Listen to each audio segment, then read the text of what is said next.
हिंदू और मुस्लिम में भाईचारा संभव है? मीरा जी, हमें तो घोट घोट कर यह पढ़ाया जाता है हिंदू मुस्लिम भाई भाई, हिंदू मुस्लिम भाई भाई। स्कूलों में पढ़ाया जाता क्या? हिंदू मुस्लिम भाई भाई। लेकिन किसी मदरसे में यह नहीं पढ़ाया जाता। अच्छा, आपने ये जो नारा है हिंदू मुस्लिम भाई भाई, ये हिंदुओं के मुंह से ही सुना होगा, किसी मुसलमान के मुख से आज तक सुना नहीं। क्यों नहीं सुना? अब उसका मैं कारण बताऊंगा। क्योंकि ऐसा बोलना उसके लिए हराम है, वो बोल ही नहीं सकता, कानून विरुद्ध है उसके लिए।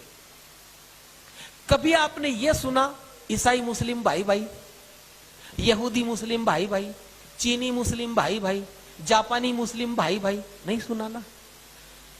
हिंदुओं को सबसे बर्बाद और तबाह करने वाला कोई वाक्य है तो वो है हिंदू मुस्लिम भाई भाई। मैं मात्र 4 आयतें बोलूंगा, आप खुद समझ जाना, आप खुद समझ लो कि क्या कभी भाईचारा कभी हो सकता है, कभी संभव है। मैं कुछ लाइनें बोल रहा हूं जो कुरान मजीद में जो आदेश दिए गए। सबसे पहली लाइन, ला यत्खिजिल मुअमिनूनल काफिरीन औलिया। ये चीज मैं बोलूं कि ना बोलूं? मैं इसलिए बोलूं कि ताकि उन नमूनों को भी पता चले कि मुझे भी आता है ये सब बोलना। वो भी तो सुन रहे होंगे ना कहीं बैठे बैठे। नहीं तो कोई ये कह सकता है कि ये आदमी काल्पनिक बोल रहा है। इसलिए मैं ये बिल्कुल बोल करके बता रहा हूं। हिंदी अर्थ, हे मोमिनो, यानी हे मुसलमानों, मोमिन के सिवा कभी किसी को दोस्त ना बनाना। समझ गए? भाईचारा। अगर कोई मुसलमान है तो ही उसको दोस्त बनाना। हे मोमिनो, मोमिन के सिवा कभी किसी को दोस्त मत बनाना। अगर बनाया, अब धमकी, धमकी बिल्कुल हर आयत में धमकी मिलेगी। अगर किसी ने इस बात को नहीं माना तो उसका खुदा से कोई संबंध नहीं रहेगा। खुदा अपने गजब से सबको डराता है। ध्यान रखना, तुम्हें लौटकर खुदा के पास ही जाना है। मतलब वहां सजा मिलेगी अगर ऐसा नहीं, तुमने हमारी बात ना मानी हो। अब वो लिखते हैं कि क्यों नहीं करना, तो सूरा नंबर 4 की आयत नंबर 89 में वो कहते हैं काफिरों से इसलिए मित्रता नहीं करना क्योंकि काफिर तो ये चाहते हैं कि तुम भी काफिर हो जाओ, वो तुम्हें बिगाड़ देंगे। मतलब हम बिगाड़ने के लिए पैदा हुए हैं उस नमूनों को, या हम दुर्गुण छुड़ाने के लिए हुए हैं? ना ना, तुम गंदगी में पड़े रहो, हम तो डूबे सनम, तुम्हें भी ले डूबेंगे। आगे वो कहते सूरा 9 की आयत नंबर 23 बिल्कुल स्पष्ट वो कहते हैं, ए ईमान वालों।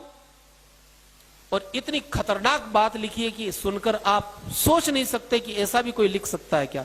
ए ईमान वालों, अगर तुम्हारे मां बाप भाई बहन परिवार का कोई भी व्यक्ति अगर काफिर हो जाए, इस्लाम को ना माने, तो तुम उससे भी अपने संबंध तोड़ लो। वो भी तुम्हारा अपना नहीं है, बाप भी तुम्हारा नहीं अगर वो इस्लाम को ना माने तो। कुरान में तो ये चीज थोड़ी सॉफ्ट लिखी है, लेकिन यही बात बाइबल में लिखी है, बिल्कुल ये की है। बाइबल में और कठोरता से लिखी है। वहां लिखा गया है तुम्हारा बाप भाई परिवार कोई भी सगा संबंधी अगर ईसाई मत स्वीकार ना करे तो पहले तुम अपने हाथों से उसको मारोगे और फिर दूसरे ईसाइयों को सौंपोगे मारने को, चाहे कितना ही अपना क्यों ना। आगे वो कहते हैं, अब भाईचारा कहां? भाईचारा भी है वैसे, भाईचारे की बात भी है एक जगह, वो है सूरा नंबर 49 49 नंबर में 9 और 10 नंबर की आयत में। वो कहते हैं अगर मोमिनों के 2 गुट आपस में लड़ ले, मुसलमानों के 2 फिरके आपस में अगर लड़ ले तो उनको लड़ने मत देना, उनमें सुलह करवा देना, समझौता करवा देना। भाईचारा है लेकिन केवल मुसलमान से भाईचारा है। और आगे वो लिखते हैं, वो मैंने आपको बता ही दिया नहीं कि तुम काफिरों को ज्यादा देर तक कैद रखो, ज्यादा देर नहीं रखना, उसको अनाज नहीं खिलाना, उसका तुरंत कत्ल करके गर्दन उड़ा करके उसका खून बहा करके जमीन में गाड़ देना। तो जिंदा रहने तक का अधिकार नहीं है किसी को। जो लोग इस्लाम में भाईचारा ढूंढते हैं, जिस प्रकार भैंस के गोबर में सुगंध कभी आ नहीं सकती, जैसे कभी पश्चिम में सूरज नहीं निकल सकता, जैसे नदियां के दोनों धाराएं कभी मिल नहीं सकती, हिंदू इस मुसलमान का भाईचारा क्या, मुसलमान से दुनिया में किसी का भाईचारा नहीं हो सकता। कहीं भाईचारे से रहे ये किसी, कहीं पर भी किसी के साथ भी रहे, गैर मुस्लिम से नहीं रहे ना।